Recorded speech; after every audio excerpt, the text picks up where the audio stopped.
1944. For 2 long years, Europe has waited for liberation. Hitler still occupies the entire continent, but everywhere he's on the defensive. The German armies are retreating in Russia. The Allies have invaded Italy and are marching on Rome. They're certain to land in the west this year. Hitler has built his Atlantic Wall, which extends from Norway to the Pyrenees, passing through Pas-de-Calais and the beaches of Normandy. Hitler has ordered that it be made an impregnable fortress. Field Marshal Rommel, the Desert Fox, is now Commander-in-Chief of Army Group B and Inspector General of the coasts of Holland, Belgium and France, a 900-mile front. For Rommel, the battle will be fought here on the beaches. He will throw the British and American forces straight back into the sea. This will be the longest day, he warns. Rommel is not happy from the moment he sets foot on the shore. Why are these beaches so utterly devoid of obstructions? Wooden stakes and concrete piles. At high tide, they'll be hidden below the surface, and on landing will pierce the Allies' boats. To avoid them, the enemy will have to disembark at low tide. Then they'll be in gun sight for a long time with no cover. He sows millions of mines on the shore and in the sea. He's going to flood all the lowlands from Holland to the Cotentin Peninsula. What Rommel doesn't know is that the French resistance has procured the complete plans of the Atlantic Wall and has succeeded in getting them to London. The Allies know the position of each pillbox, the caliber of every gun, the strength of each infantry unit. At the Casablanca conference, Roosevelt and Churchill have agreed to continue the war until the unconditional surrender of Germany. Churchill wants to attack in the south through the Balkans, with a political motive for reaching Berlin before the Russians. But at the Tehran conference, Roosevelt and Stalin insist that the landing should be from the west. The second front that Stalin had wanted for the last 2 years will start on the Atlantic coast somewhere in France. General Marshall, Chief of General Staff, is the leading planner of the American Army. He wants to command the operation on the Western Front himself. But Roosevelt, considering the war in the Pacific and Japan as well, is against it. Marshall offers Roosevelt one of his personal staff, Eisenhower. On Christmas Day, 1943, Eisenhower becomes Commander-in-Chief of the Allied Expeditionary Forces in Europe. In effect, the stage is being set for the beginning of the great and crucial test all over the world. I have complete confidence that the soldiers, sailors, and airmen, and all the civil populations of the United Nations will demonstrate once and for all that an aroused democracy is the most formidable fighting machine that can be devised. Eisenhower has installed his general staff at Southwick House on the English coast. 4 are English and 3 American. February 1944. The Air Force has already begun to prepare the ground. The French pilots of the Groupe Lorraine take part in these tactical bombing missions.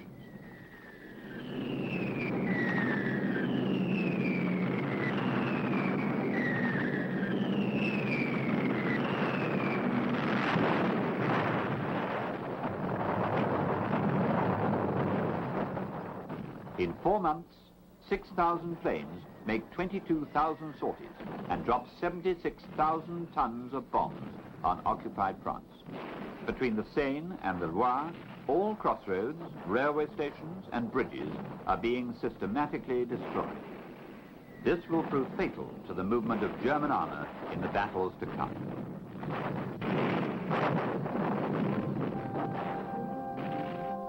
May 1944. All units are camped in the south of England, and the assembly points are out of bounds to civilians and severely controlled. The hour approaches.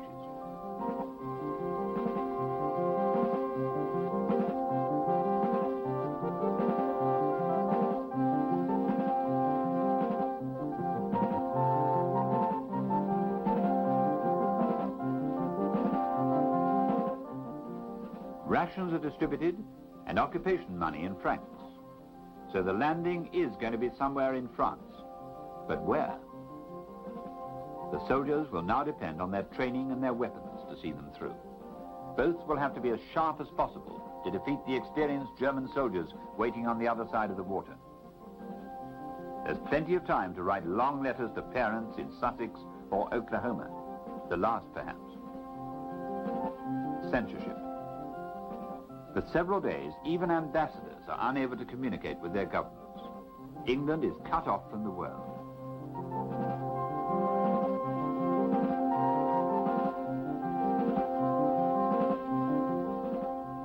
At last, the landing plans are studied on the meticulously accurate scale models.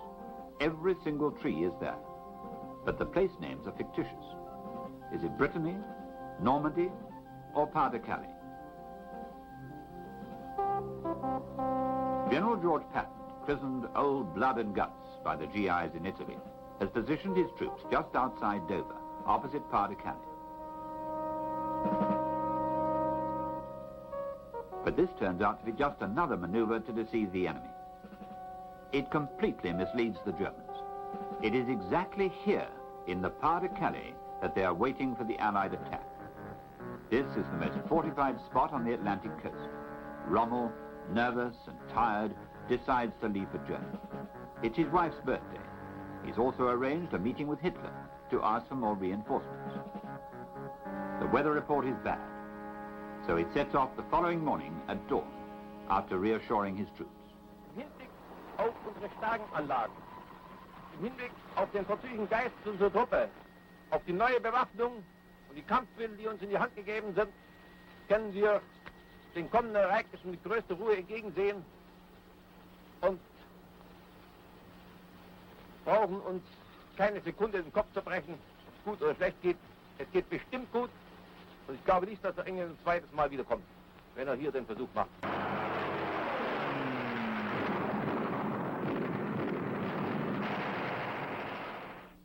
Meanwhile, in the English ports, the troops have embarked. Loaded like pack horses, they've been issued with all equipment in triplicate.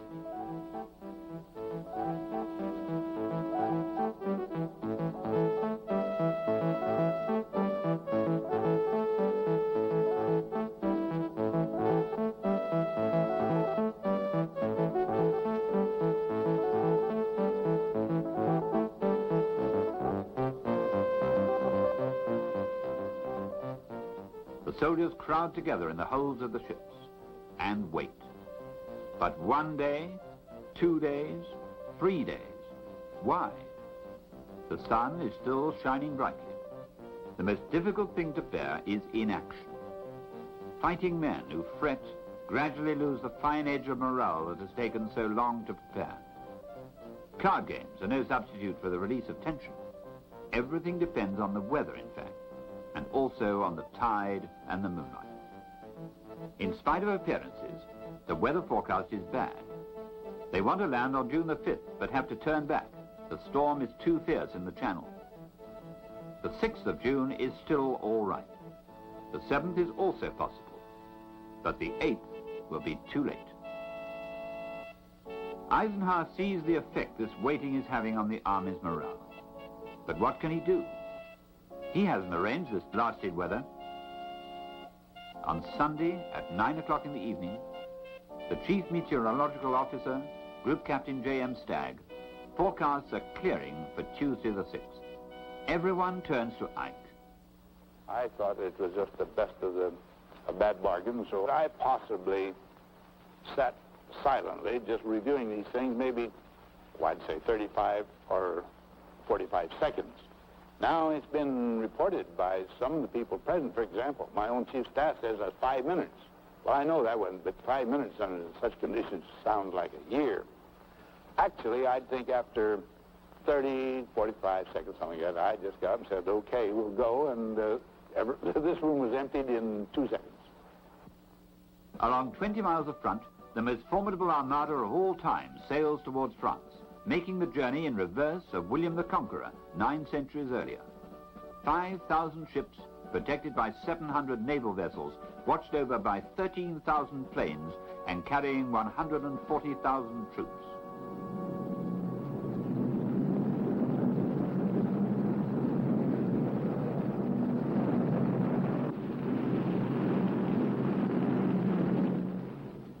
Out in the Channel, the storm hasn't died down yet. The weathermen have been mistaken about that.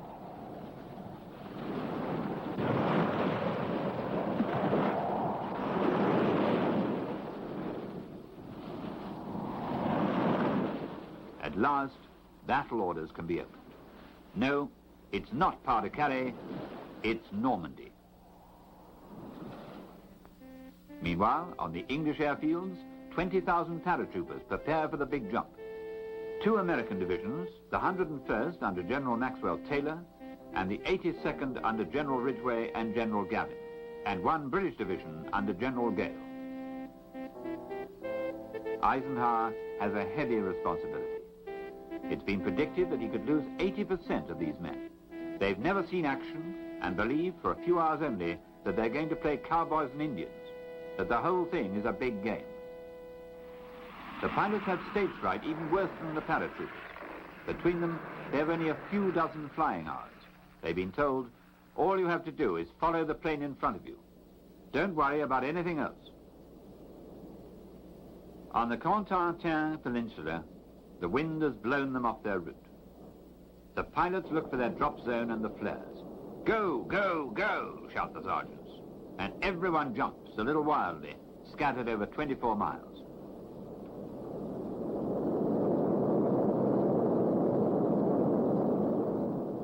Every man falls where he can, in a tree, in a garden, in the marshes, where he drowns. By morning, a regiment of the 82nd has succeeded in regrouping and taking its objective, Sainte-Mère-Église. A third of the paratroopers have fallen in the little village square, right in the middle of the Germans.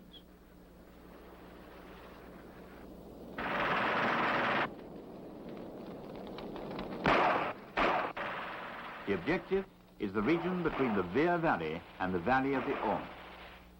Security has been secured by 2 paratroop drops, one around Sainte-Mère-Église, 2 American divisions, and the other to the west of Caen, a British parachute division.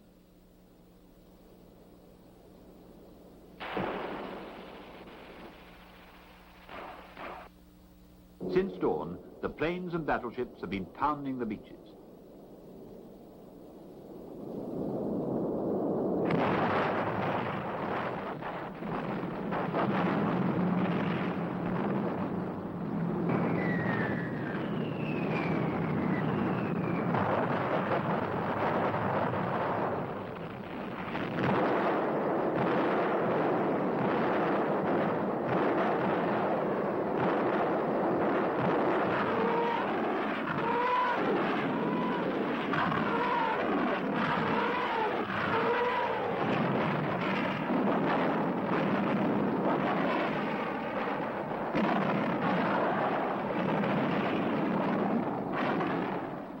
The landing itself will take place on 5 code-named beaches. Sword, in front of Oistrom, a British beach. Juno, in front of Corsair, a Canadian beach. Gold, in front of Arromanches, another British beach. And 2 American beaches, Omaha and Utah. The first near Vireville, and the second in front of Sainte-Marie-du-Mont. Altogether, 9 Allied divisions with about 200,000 men. Opposite them, 9 German divisions at about the same strength. The Allies haven't therefore got superiority on the ground. Nevertheless, on Utah Beach, everything is going well. The first assault wave is commanded by General Teddy Roosevelt, 57 years old, cousin of the President. The Air Force has leveled the Atlantic Wall. Some German land troops, stunned by the bombardment, surrender without a real fight. And the Americans advance immediately inland to rendezvous with the paratroops at Sainte-Mère-Église.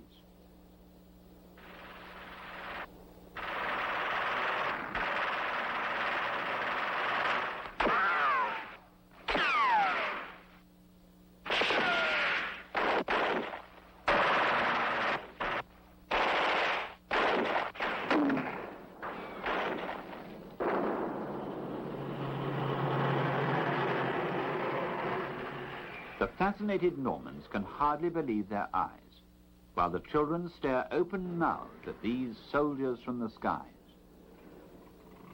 For the moment, it's a military walkover. So where are the Germans? They're there, crouching in ambush. A battalion of the 6th Regiment under Colonel von der Heydt, specially trained for anti-air landing operations, waiting for the Americans on the road to Carentan. The German soldiers are well trained and still confident of defeating the untried Allied soldiers who are thrown ashore in what appears to be a desperate gamble. There are a few commanding officers, however, who understand more of the task facing them. Colonel von der Heydt, who commands the anti-parachute operations around Carentan, had installed his command post in the village of Sainte-Marie-du-Mont. When he climbed into the church tower to look out towards the coast, he saw a sight that was enough to dishearten the bravest soldier. The Allied invasion fleet lay offshore, his soldiers hidden in the bushes, waiting for the first wave of American troops, were wise to skulk and hide in ambush. The tide of military power coming in was awesome. The first American prisoners confirm it. Yes, it really is the landing. But they seem to be thinking to themselves, wait and see what's in store for you.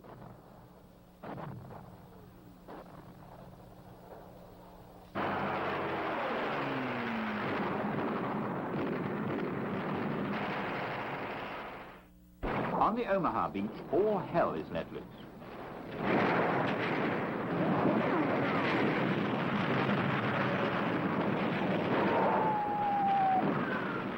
The Allied Air Force has missed its target. The German defenses are intact.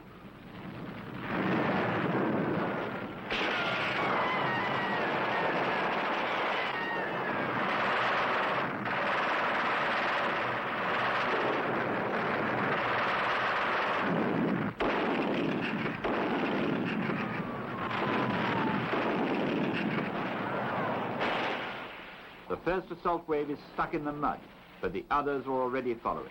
The second, third, and fourth. The tide rises.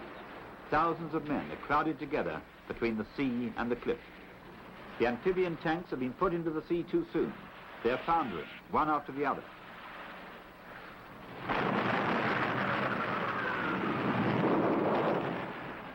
General Cotter pulls himself up and drags along a handful of men to mount an assault on the blockhouse.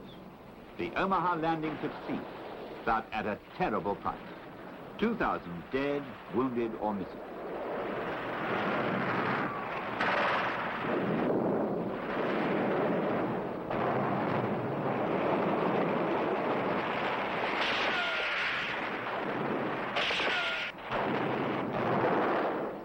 At Hawk Point, the 225 Rangers of Colonel Ruder scale the cliffs with grappling irons and rope ladders. Mission: to neutralize a long-range battery.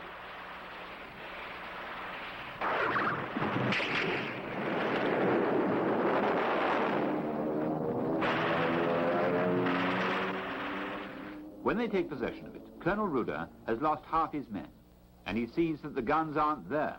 They've been moved inland. For 48 hours, the resistance had been trying to inform London.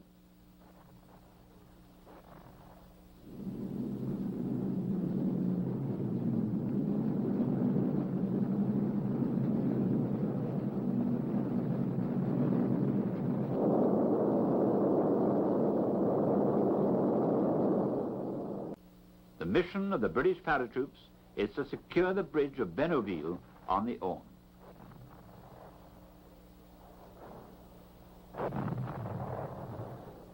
On the British beaches, codenamed Gold and Sword, the Tommies remind themselves of Lord Astley's prayer before the battle. My God, in a few moments I'm going to be very busy. I shall surely forget you, but don't you forget me.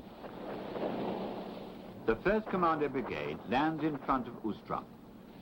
Colonel Dawson, Chief of General Staff, orders the 2 landing craft carrying General Kiefer's commandos to go in.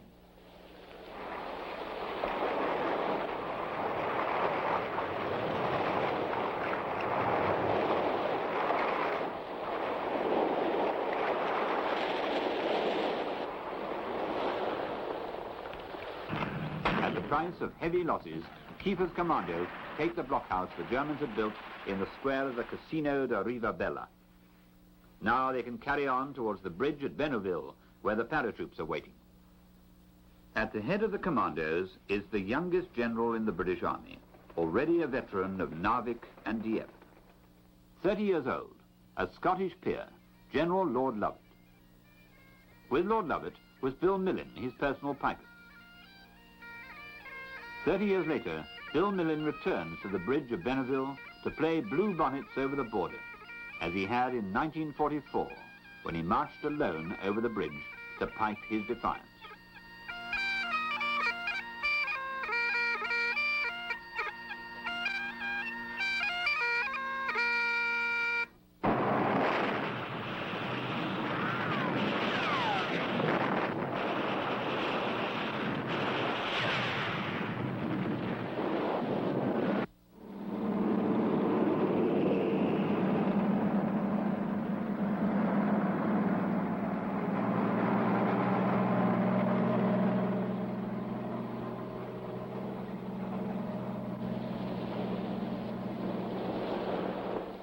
At 4 o'clock in the afternoon, 10 hours after the landing, Rommel's only armoured division, the 21st Panzers, launch a counterattack.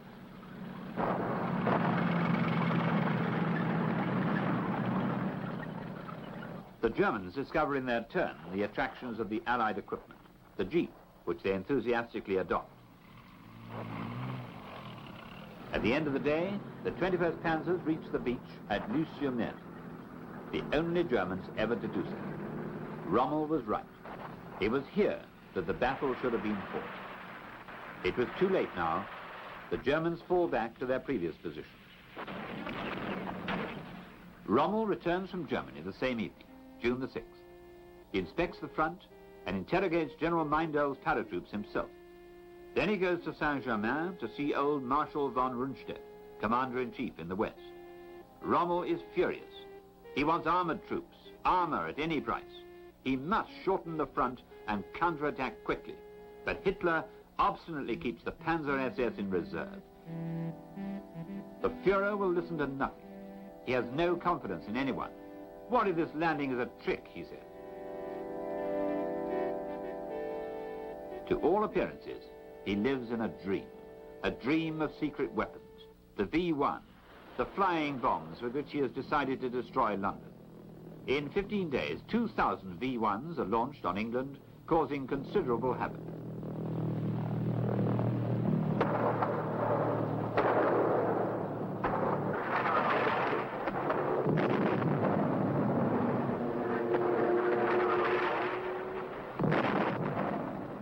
But the British have experienced similar horrors before.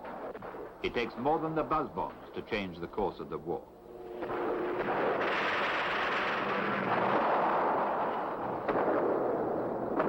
At last, Hitler believes the invasion. From all corners of Europe, from Russia, from Germany, and above all from France, German reinforcements make for Normandy.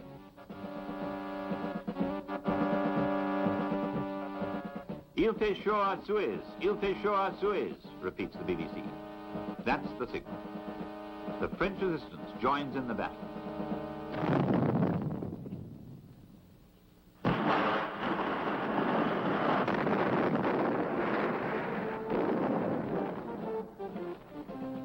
All over France, 30,000 Maquisards, armed only with Tommy guns and explosives, harass the German convoys, slowing down their progress towards the front. It's called Operation Tortoise. Their action, said Eisenhower, saved us 5 divisions.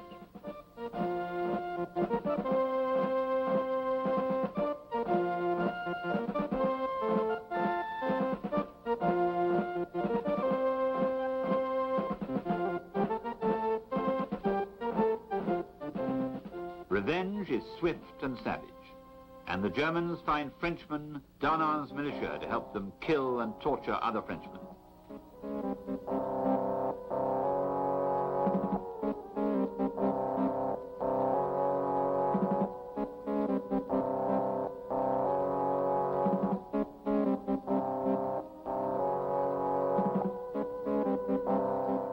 The SS division Das Reich, which is coming up from Toulouse, is held back by 4 days.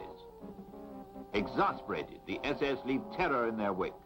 At Oradour-sur-Glane, they shut all the people in the church and set it alight. At Toul, they hang hostages from the balconies. The nearer they approach the battlefield, the more their pace slows down. Goebbels' propaganda tries to build up the morale of the troops and insists, Eisenhower hasn't surprised us. Propaganda is of little comfort to the German soldier, and he undergoes all the shattering effects of the American fighter-bomber attacks.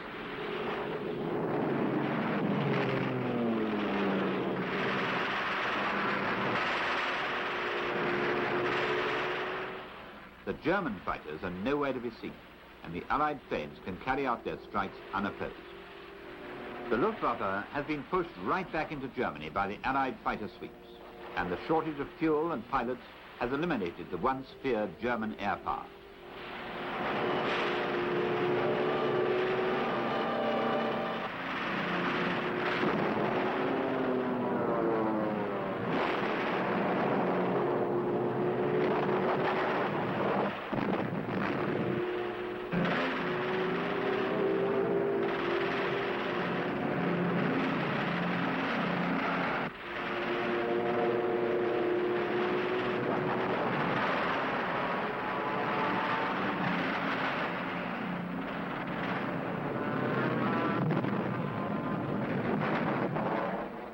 On the evening of June the 6th, the Allies haven't attained all their objectives. In the west, the link has been made between Utah Beach and the paratroops. Vierville, Omaha Beach, is closely surrounded by the Germans, and the British forces themselves are divided by the German counterattack at Luce-sur-Mer.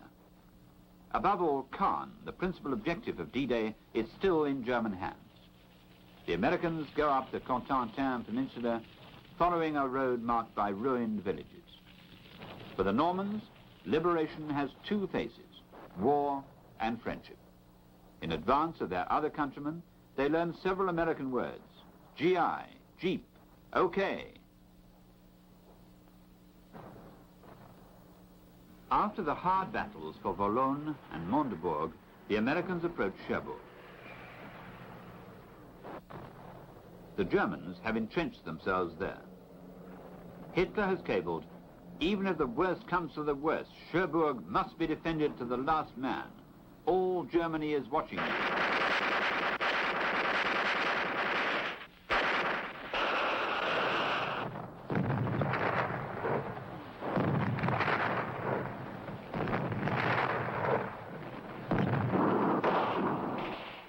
For a whole week, the town has had to be cleaned up house by house.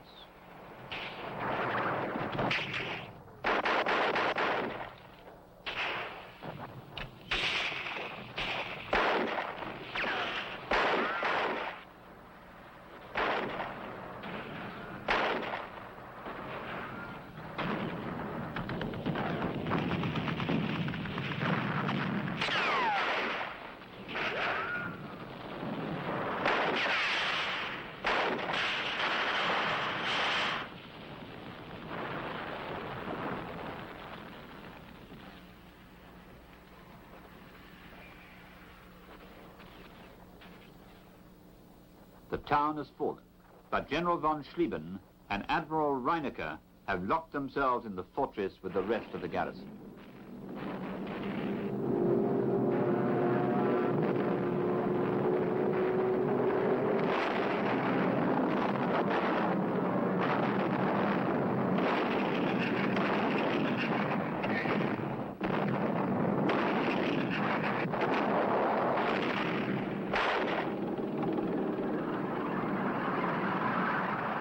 German soldiers, surrender.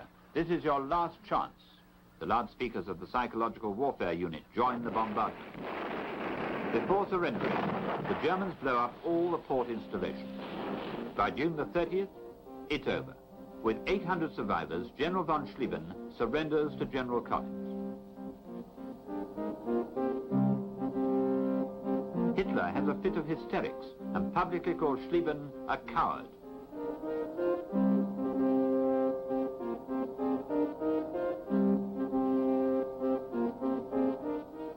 Cherbourg is taken, Cherbourg, of which nothing remains. In 19 days, record time, American engineering know-how, helped by French workmen, put the port in working order.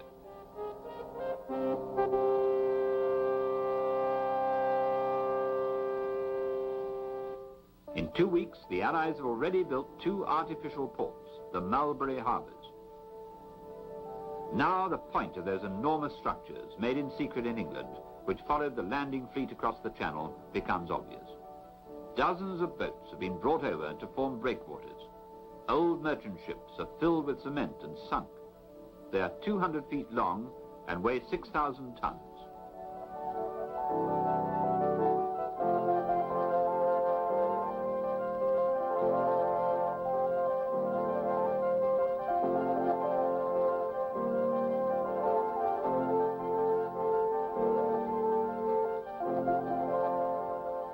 Finally, 11 miles of jetties are constructed with hundreds of floating pontoons.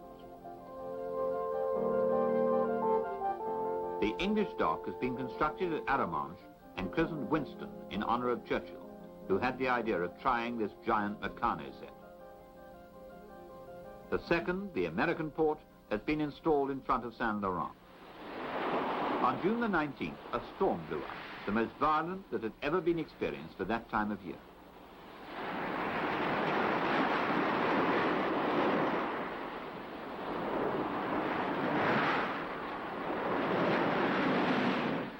Eventually, the American dock had to be abandoned, but the British Winston held.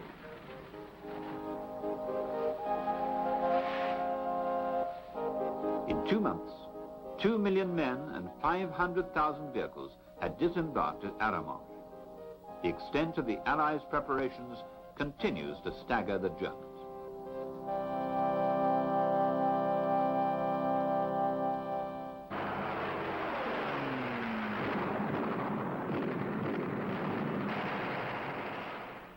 One week after the landing, the Americans have constructed 45 landing strips in metallic mesh. They are erected in a few hours. From now on, fighter cover is immediately available.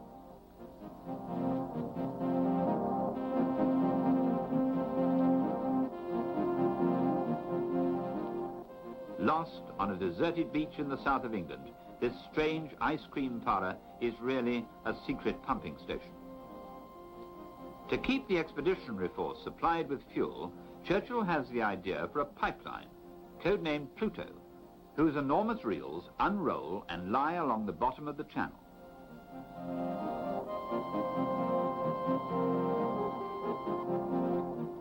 This pipeline will follow the Allied divisions right into Germany.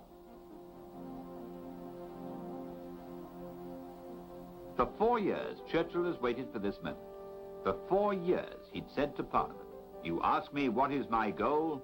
I reply to you with one word, victory." Now he had it. He wanted to land with the British troops himself. But when the King heard the news, he decreed, "Very well, if my Prime Minister is going there, I shall go too." It was the only way of preventing the old British Lion from going to war at 70 years of age. King George VI congratulates Montgomery in his turn. For Eisenhower, the diplomatist general, there is now a grave political problem, that of free France. Roosevelt refuses to recognize the provisional government of General de Gaulle and wants to install an American military administration in France, AMGOT, until the end of the war. Churchill is in a difficult position because he has always supported the Free French and realizes their importance to the Allied cause. De Gaulle has been keeping to himself in Algiers, away from the Allied planners, resentful of Roosevelt's hostility to his viewpoint and achievements in rallying the French nation. He cannot admit that the Americans would control occupied France in his place. It's a political crisis of the worst sort. If de Gaulle does not cooperate and the Americans do not accept his leadership, the Allied invasion will face unknown complications. In the end, de Gaulle makes his point. Eisenhower holds a long conference with him on the eve of the Normandy landings. The two men understand each other. When he sets foot on the Corsair beach on June the 14th, this gesture has a symbolic value too, political as well as military. For him, the only legitimate France is that which, like himself, refuses to accept defeat. Montgomery, who marks time in front of Caen for 3 weeks, decides on June the 26th to launch a big offensive, Operation Epsom. But the weather is overcast and the Allied planes are unable to take off to support the advance of the Sherman tanks. 5 armored SS divisions are waiting for the British attack. They are equipped with Tiger 48-ton tanks, armed with the famous 88 gun.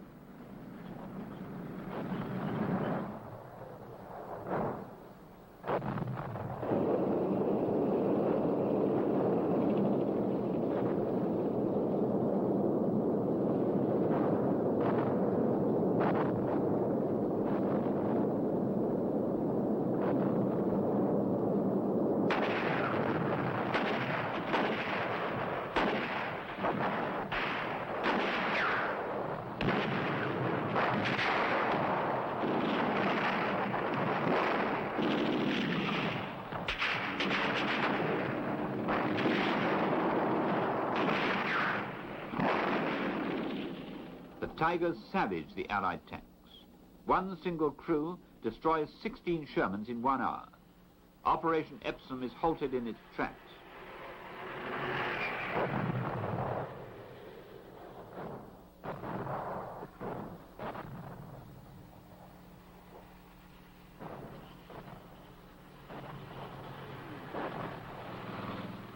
The young recruits, turned into fanatics by Hitler, can still laugh. But the weather is clearing. Allied planes are airborne again. They attack the aerodrome of Carpiquet in the suburbs of Caen, which is held by the 12th SS Panzer Division. Rocket-firing typhoons pulverize the German position.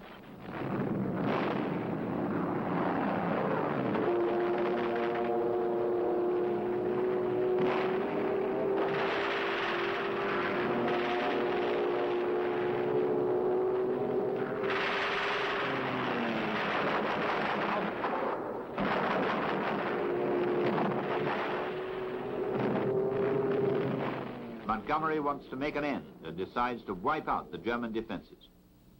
On July the 7th, he loses 467 heavy bombers on Caen before attacking the town from the front.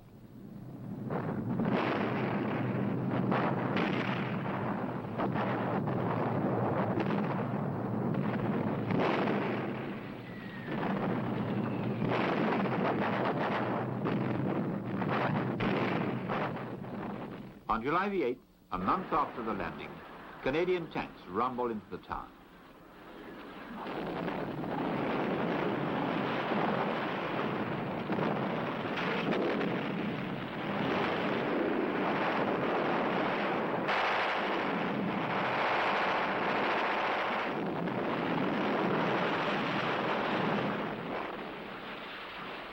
After 10 days of fighting in the streets, the British achieved the capture of Caen.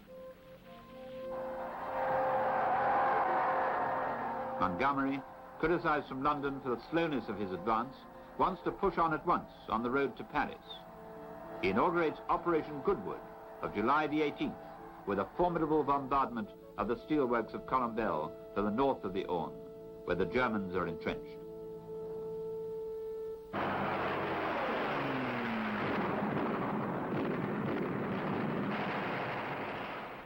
The Cromwell tanks set themselves in motion at 5:30 in the morning on July the 18th. The Tigers, having been knocked out by the bombardment, the British divisions follow the railway line from Cagny and advance freely onto the plain.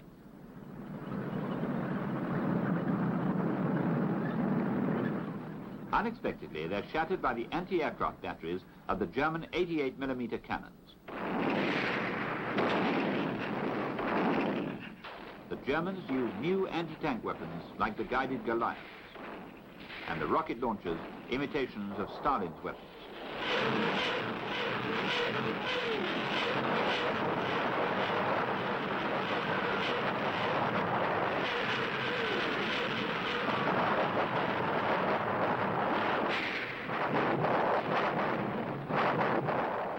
More than 100 British tanks are destroyed. Operation Goodwood is halted. In the West, General Bradley's Americans, whose objective is Saint-Lô, are also held up. It's impossible to press forward in this maze of hedgerows where there are snipers and paratroops and SS units of the German 7th Army. Only the little Piper Cups, the eyes of the artillery, can help to clean up the area, one hedgerow after another.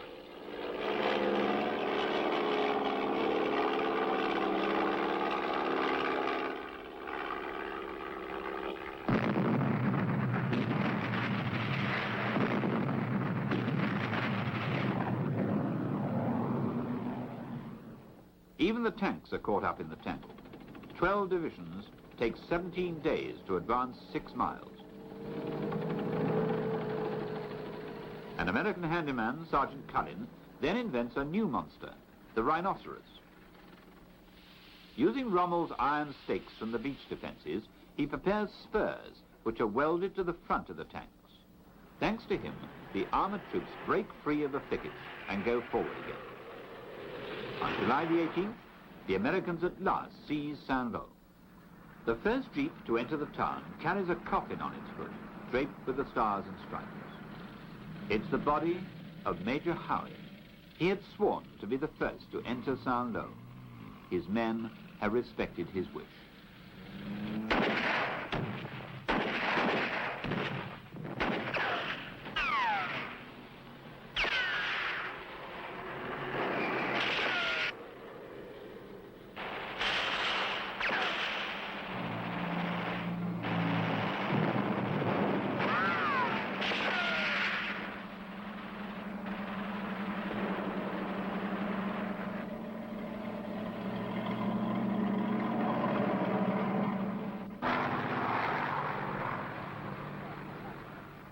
General Hodges' tanks have broken through.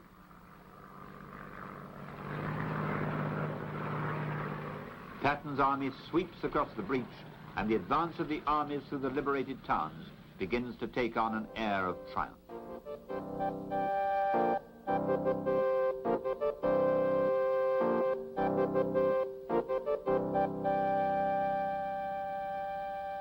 Meanwhile, Hitler, proudly holding out his bandaged hand, is smiling. Why the bandage? On July the 20th, he miraculously escaped from an assassination attempt. In the command post at Rustenburg, Colonel von Stauffenberg, chief of the plotters, had put a bomb under the heavy conference table. Its very thickness saved the Führer's life. Hitler's faithful supporters congratulate him. It's truly a miracle. God is with me, the Führer declares on the radio. On July the 17th, Rommel, seriously wounded by Allied planes, is replaced by Marshal von Kluge. For the Germans, the situation is becoming very dangerous. They have no defense to offer against Patton's army, which spreads through Brittany. On the other flank, Montgomery tries to reach Falaise from Caen. An encirclement seems to be the Allied plan. 5 panzer divisions travel all night to avoid air attacks and hope to surprise the American forces. But at daybreak, they are spotted by 10 squadrons of British Typhoon fighters armed with rockets. The result is catastrophic for the German High Command.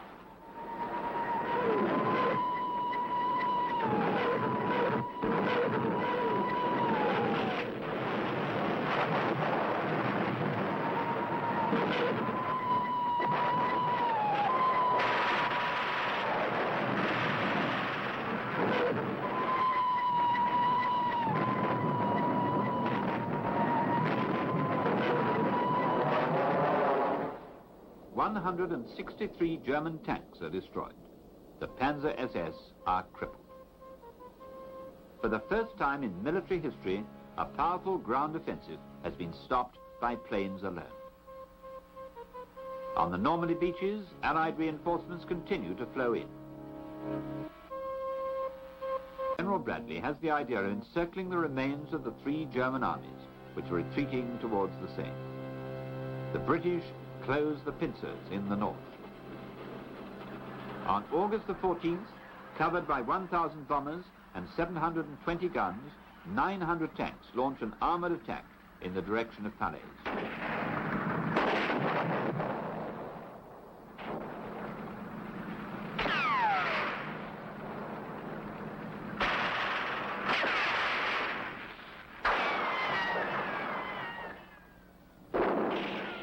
On the morning of the 16th, the Canadians take Falaise and the castle of William the Conqueror.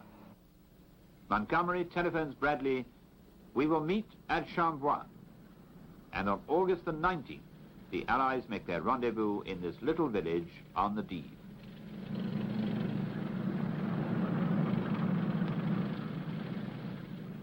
Ten German divisions are caught in the trap.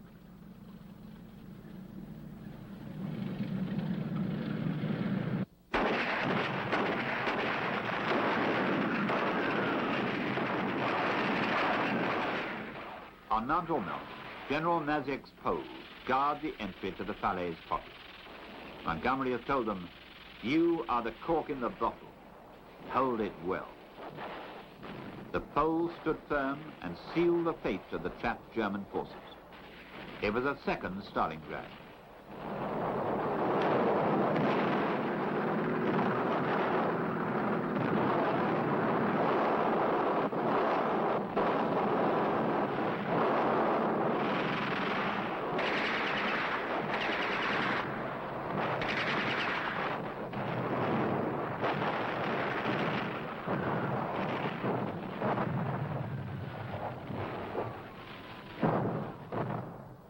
In 2 days, 2 German armies dissolved in the cauldron of the Falaise. In 2 days, Hitler lost his best regiments, the crack paratroops and the redoubtable SS Panzer divisions. He had hesitated too long before throwing them into battle.